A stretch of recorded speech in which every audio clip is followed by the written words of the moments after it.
Hello and welcome to the Thrive Biz Chat. I'm Selena Guerrero, your host. I'm also creator and founder of the Thrive Sales Accelerator, where I help solo to small team service-based businesses create sales systems and generate clients consistently so they don't have to wake up at 2 a.m, so they can hire the people they want and not have to do the things that they don't like and basically love their business more. I'm here today with Claire Mason, who is an expert in content and thought leadership. Claire, I'm so happy to have you here. Thank you for being here. I'm going to give you a quick introduction so everybody knows who you are. Let's see. She's a content strategist. She works with solo entrepreneurs and small businesses, and she helps them earn the publicity they deserve through thought leadership content to help them grow their sales pipelines. And we're all about sales pipelines in my world. So I love that. And I think it's such an important topic. Claire, thank you for being here. Selena, thank you so much for having me here. I'm really, really thrilled to be here. And thank you very much. So I really love to start off with this question because I love this question, which is really, how did you end up working on, focusing on this work that you do? Because I like to hear a little bit about people's backgrounds, and I think it's fascinating how people end up where they are, and that'll give everyone a little context of who you are. Well, I'm very happy to share that story, actually, because it just goes to show that really anybody who puts their mind to it can build a very strong personal brand and use thought leadership to grow their own brand and their own business. Because I really fell into this field by accident. I basically had a big mouth and a big idea, but nothing else. I come from a very broad digital marketing background.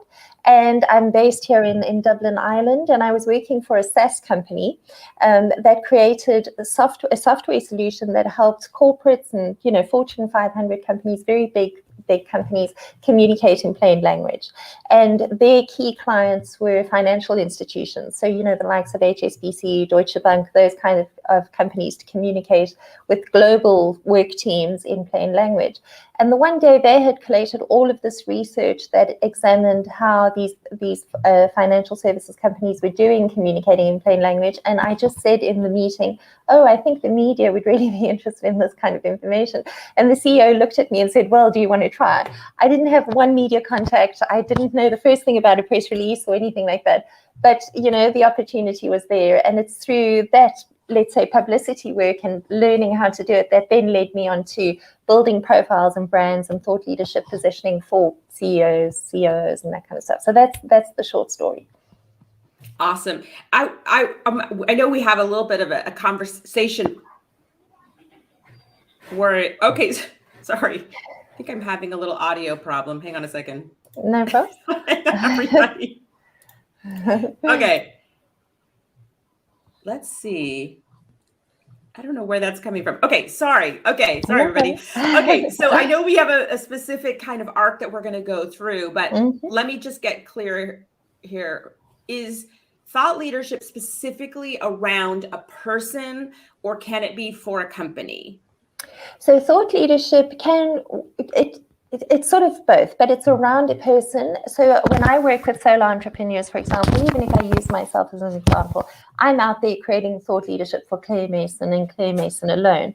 If you're working for a company, if we think of the likes, big companies like Apple or whatever the case might be, you would still be creating thought leadership around a person, around an individual, but let's say the glow can then reflect on the bigger brand. So definitely can be part of a marketing plan for a bigger firm or a company that's, made up of a number of people. But when we talk about thought leadership, we really are talking about it coming from an individual, not coming from a company per se. Awesome. So let's take it a step deeper. When you think of, because I always hear this word thought leadership, and I kind of have a sense it's like ebooks and blogs, but can you define for us what is thought leadership? Really, like, what does that really mean? Because it's like uses this buzzword and it just causes a lot of confusion. It's like this word that everybody uses, but doesn't really know what it is. People don't. So help us out there. For me, I define thought leadership as any type of content marketing that holds information, insight, and is inspiring. Now, I understand that, using the words like insight and inspiring, and even using the word information, there is a certain degree of subjectivity to that. It's not something like an algorithm that we can, claim is completely objective. But we all know the difference between the type of information. If you read an article, if you listen to a podcast, if you read somebody's LinkedIn or Facebook or Instagram update, whatever the case might be, when you take away a piece of information that's either made you think about something differently in your own field or the audience you're serving, and from an inspiration point of view, that just means you've got a tactic or a strategy that you can then go and act on. So that's my definition of thought leadership. And that's the framework that I work with when I work with clients, is informative. We're not talking about, 5 hacks to write a good headline, for example, like from a content strategist point of view. We're talking about meaty, thought out, quality information, insight, and it must be inspiring. It must inspire people to take action. Well, I love the way that you answer that question, because of course it's not about the delivery of the content, right? The format. It's in a blog form or ebook or anything else, right? It's about sort of the how you define the content, sort of the character of it, right? It's the approach. Inspire, right? I love that. And I've worked with professional services people, service-based business entrepreneurs for all of my career almost. And, I find so much, the reason that I love this topic of thought leadership is because, I feel like everybody I've ever worked with, including myself, right, we have so much more to offer, right? They have so much more to give than what they are, sharing. And so what happens when when the CEOs, whomever, your clients, for example, as just an example, right, begin to share those deeper insights, what happens, right? What happens then? What do you expect to happen? Well, 3 things happen really. You make yourself more visible, so that's you as an individual as well as your brand. You gain more credibility, and that's also going to reflect on you as an individual or your brand if you're part of a bigger organization. And then you also align yourself with growth opportunities. Just to go back to what you were saying about not a lot of people share their own insights, is I come across people all the time who are doing the most remarkable work and getting the most incredible transformations for their clients. And then I find out that they're also acting like secret agents, because they don't share what they're actually capable of doing. And honestly, Selena, I have it's a statistic that has done the rounds at the moment on LinkedIn. I was one of the people who shared it on LinkedIn. But I mean, LinkedIn shared this only, I think it was the 3rd week of July, and of course, LinkedIn is not the only platform out there, but it's a big one to reference, how out of the audience of 740 people sitting on the LinkedIn platform, only 3% of people are sharing content more than once a week. So if you're sharing content even twice a week, you're already ahead of the game, and again, obviously you want to make sure that's quality content. It's not content for content's sake. But honestly, thought leadership, the opportunity to make it work for you is so wide open. And before you're ever going to grow a sales pipeline, somebody needs to know about you. So that's why I always work on this framework that I talk about. Visibility is the bottom layer, credibility is the next layer, and then growth is the piece at the apex, because that's how it fits together. But you've got to actually let people know that you're there. Oh, this is such a big issue. I think, from the sales perspective, we're really talking about the same thing, but specifically through the lens of sales, right? I mean, we're really talking about the same thing, but people will say, the people will say, oh, I don't have any leads. And I'm going to say, what are you doing to let people know you're out there? And it's so funny, because I think it is really that challenge, especially for solo, to small businesses, to, first of all, I think, find the time to have the confidence and to know exactly what to do to get oneself out there. I think when we talk about business, so many people want they want immediate results, right? I want new clients today. I need new clients today. I need new leads. I need to generate business. And I know I've heard this idea of that thought leadership just takes too much time. You and I talked about the snowball effect, and I'd love you to share that with everybody. Like, explain a little bit about the timing thought leadership and some details around that. Okay, I'm happy to. Firstly, what I mean by the snowball effect is that actually each action that you take to position yourself as a thought leader will accumulate, and then you build this, natural momentum. So in the end, you really are. We've all heard of the term inbound marketing, but I'm now talking about inbound thought leadership. People will actually approach you with opportunities, and those opportunities might be in the area of publicity. They might be clients. There's no restriction on what those opportunities might be, but once people know about you, they know that they can approach you. So when it comes to how I work with my clients and how I've done it myself, is I really think of the thought leadership, let's say, journey as a step ladder, and you start at the bottom rung, and then you keep moving up a rung all the time. So you could start off with your own web presence, and that could definitely be a website. It could also be your social media presence.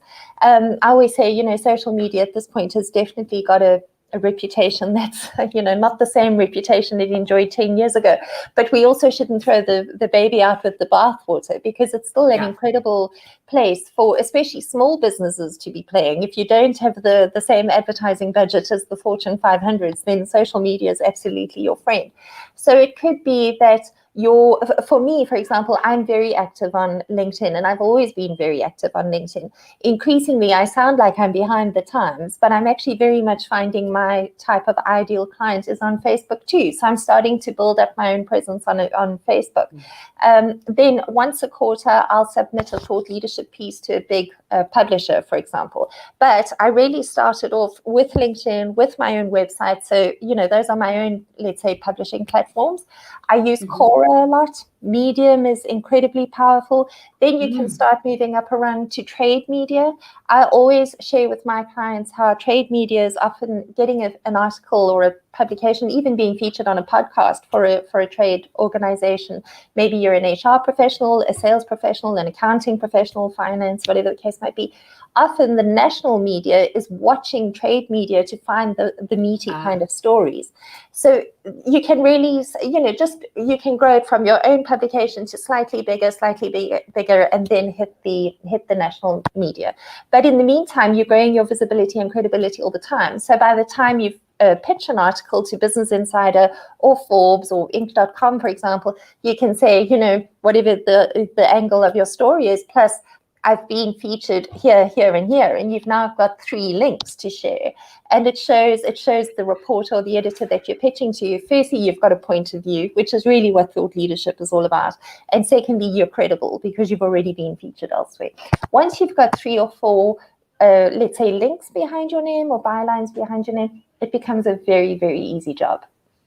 That's my secret. I love it. It's, and again, because I think one of the challenges I've had, I've kind of fluctuated between marketing and sales. And I think this idea that, the fear of it, right? The fear of, or like, just not even the fear, but just the kind of noise, the confusion around it, right? Just seems like so overwhelming. Like, I have to sit down and I have to write this big thing, whatever. So I think there's just a number of different barriers. And I think, as you sort of articulated, it's, people will often say, oh, can you get me in Forbes? I've had clients say that to me before. And I'm like, well, what do you have to back that up? Because, I know when we first started talking, yesterday, you mentioned like looking through the eyes of the media. So when you talk about starting with social web, moving to trade, bigger media is looking towards trade and building that, the idea that like Fortune is you might have some really great insights, right? But if Fortune or whomever doesn't necessarily see some foundational work, some body of work, that backs it up, it's difficult for them to pull that trigger. It can be. That's exactly the point. And also, You always need to think when you're doing thought leadership work or building your personal brand, you've always got, and with the media, you've always got to think of two audiences. So you're ultimately looking to reach the ideal persona of the client you're looking to attract, but the media itself is your audience. So you're looking to see what do they need right now. For example, when I worked with a lot of startups in this country, in Ireland, they also all wanted Forbes, but Forbes very seldomly covers, early stage startups. They'll cover when there's a big IPO or whatever the case might be. So you need to know who your audience is in terms of the media, what kinds of stories they want. And also, Selena, sometimes you can be very surprised where the riches are. When I'm talking about that company, that SaaS company that I mentioned right at the beginning of our conversation, I remember in the 1 week we got an article placed in CNBC.com, which obviously we were thrilled about. And, I looked like a hero for all of about 20 minutes because we got the link and we were so excited and all that kind of stuff. And I remember we had it all connected through a Salesforce CRM and all the rest. So we were able to measure what the performance was like. And I think we got something like 5 or 6 leads from the CNBC article, which we were happy with. And then about 2 days later, we got an article that was kept behind a paywall on a specific finance website, and we got something like 60 leads. So, the readership was much smaller. It wasn't as easy to access the content. You had to be a subscriber to the website. There was a paywall, all that kind of stuff. And actually, it was a much, let's say, more productive piece of content for us than what the CNBC article was. Now, obviously, CNBC came with, it was great to have that logo on the website and all that kind of stuff. So again, you've got to look at it through a few different metrics. It's not always clear cut, but it's, we all love getting Forbes, but it's not a case of that's the only game in town kind of thing. There's so many other opportunities right at your fingertips. That's where LinkedIn, Medium, and Quora come in, actually. Quora is like the big secret at the moment. And I mean, it's been around forever, but people are actively on that website looking for quality information. What is that? Tell us more. So Quora is I think it could also be considered social media actually, but it's basically a website where people will post a question and then other people can answer. And honestly, it covers the entire human experience. So you'll have people on there discussing philosophy, you'll have people on there discussing fashion, food, whatever the case might be. And then there's, of course, whole big areas where people are discussing different parts of, different aspects of business. So I answer a lot of questions. I set myself a little task. I don't always get it right, but in general, I'll answer one question a day. And I'll look up a thought leadership question or a content question. Obviously, the algorithm in the background knows what I want to answer, so it serves me those questions. It might be something as simple as, how long should a blog post be, for example, to something a little bit more meaty. But in general, having done this for about 1.5 years now, in general, my content is probably being seen by about 25,000 people a month. So again, Selena, like when I'm pitching articles about thought leadership, for example, to publishers, because I'm looking to grow my brand, that's an additional credibility marker that I can include in the pitch is, I write regularly for Quora and my content is seen by 25,000 people a month, for example, which differentiates me from somebody who hasn't got any of those credibility markers. Yeah, I love this. It's interesting because when I first asked, what is thought leadership? Is it an ebook? Is it a blog?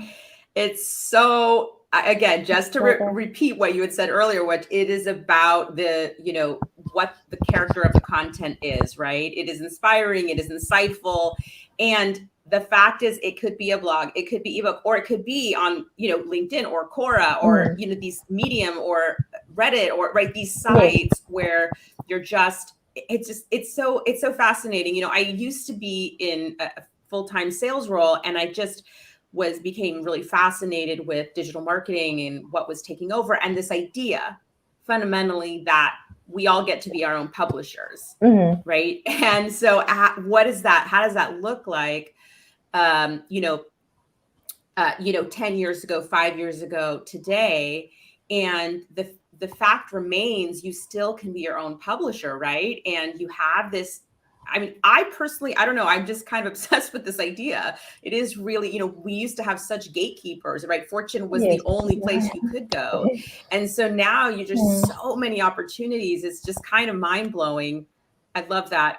I do want to go back. I'm sorry, I kind of jumped the gun. I kind of jumped topics a little bit, but back to that snowball effect. I just wanted to kind of sum up that a little bit. What you were sort of articulating was, foundational, and then slowly you can kind of build your way up. I mean, I made a comment that you can't get fortune without the other stuff. I want to make sure I give you an opportunity to correct me if that's not the case. Yeah, I don't think it's 100% correct, but it's much tougher. It's much more difficult to get the likes of Forbes, Business Insider, Fortune, Inc.com, for example, Fast Company, without having the earlier pieces. It's not impossible. You always get a story that breaks through, let's say. I think in my 6 years of doing this now, I had one story that did land on Forbes right at the beginning. But then again, if I think of that client, we had a pretty strong social media presence behind the scenes. So the editors and the journalists, and the reason why people want Forbes and Business Insider and all those is because there's still very strong editorial policies in place. So that's why I always say, we all think, of course, we're talking about online here, but we think journalism is dead. Far from it. It's actually got, it's got, there's so much still in it, because there's always, I say it with a little bit of sarcasm, but I always say to my clients, sharing, I've been featured in whatever, even Accountancy Today, for example, comes with a lot more credibility than saying I've been featured in my own Facebook feed.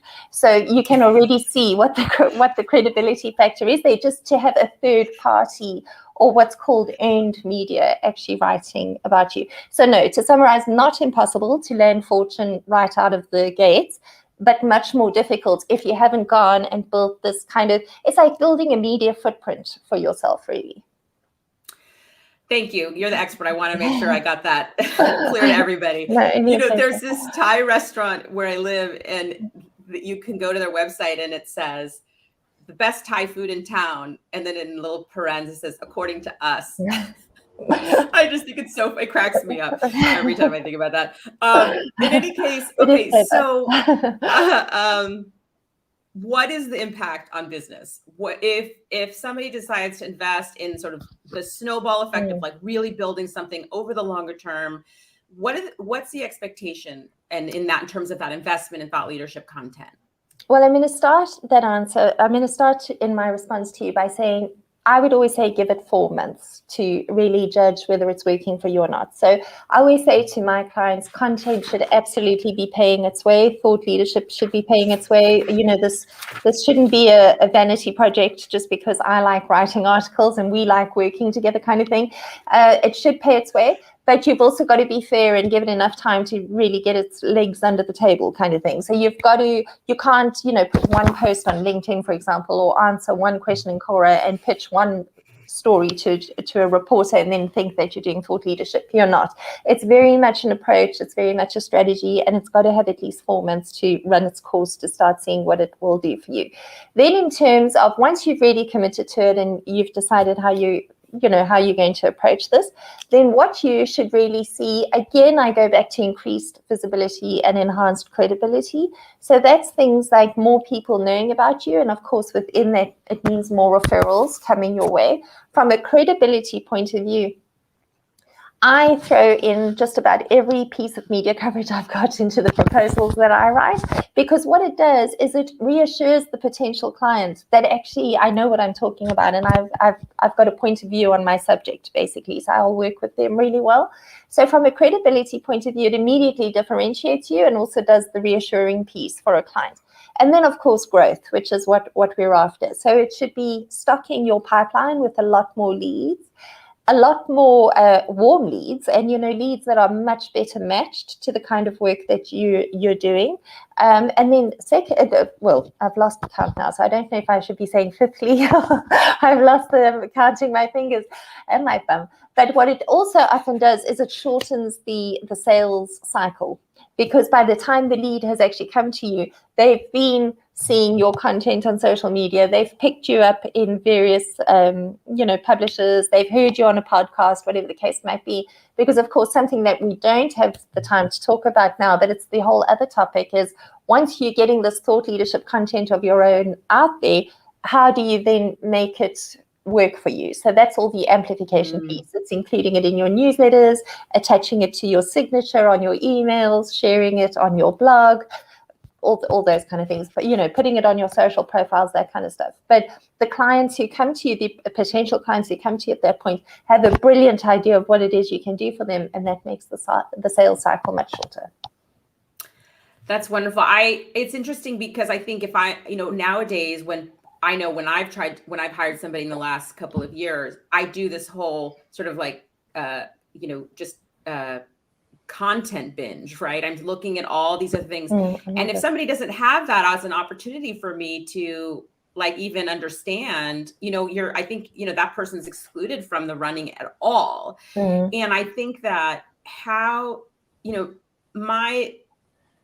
one of the things that I think about thought leadership is the importance of thought leadership is that from the sales perspective is a lot of service-based businesses find themselves competing on price, right? They're just having to do this price, and they're lowering, and they can't figure out how to get out of that. Well, if you are doing thought leadership and you are showing value beyond what your competitor, and you're showing your personality, and you're showing your particular perspective, and as you said earlier, point of view. Thought leadership is about your point of view. You will be distinguished, and you will be, you become people who don't care about the price as much as if, so to speak, because they're just looking for the value. They see it so clearly. And I just think it's so important. And I really appreciate you sharing this with people. I want to stand on a mountaintop and say, this is so critical to you. You're growing your business and the longer term. And I think this idea of the snowball effect, it's like if you plant the seeds now, right? As you said, it's going to get easier and easier over time, but you need that foundation. And I know that it's difficult we both work with small businesses, for them to find the time, to do that. But it's really like the big differentiator, in my mind, because you can't really, this is my opinion, just depending on referrals, is not viable, especially in the last year when we haven't been able to go face to face. I have a whole rant about that, but you know what I mean? And so how do we get in front of people when we can't be face to face, or how do we get in front of people without that one-to-one sales conversation? And this is really the way you do it, right? And also the fact that so few people are doing it. Yeah, well, that's funny because not a lot are doing it at all. I know it seems kind of obvious, but that's again for another day. Okay, I want to leave everybody with your advice on so you do this for people. So let's say they're not quite ready, or they're thinking about it, and they want to know what's kind of the first thing they should do. What do you suggest?